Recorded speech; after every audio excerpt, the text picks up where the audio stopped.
แนะนำข้างหลังนะนี่ตามนี้มาแล้วจะมาไล่ครับ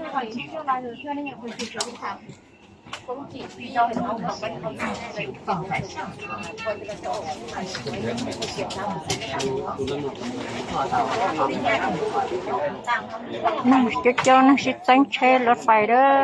เชใช้เรามือเวียงจันทร์ยมโตอุดมใส่เด้อ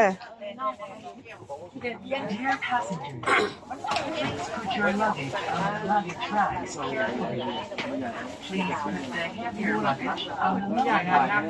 and the light luggage on the upper layer so as to keep them tidy and safe. Thank you for maintaining a pleasant environment with us.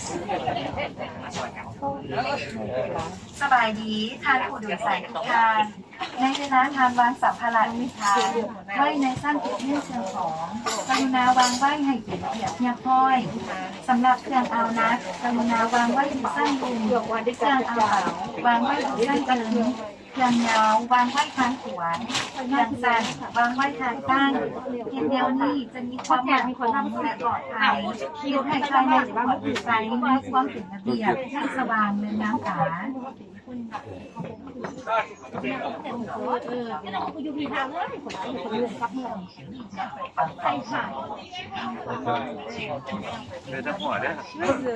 เอาไว้พัก ชาวนางท่านชาวไว้ยัง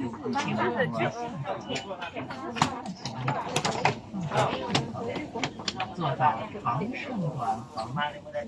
要系平稳又安全。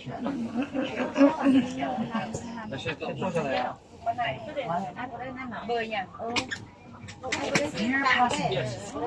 please put your luggage on the luggage racks carefully. Please put the heavier luggage on the lower layer and the light luggage on the upper layer so as to keep them tidy and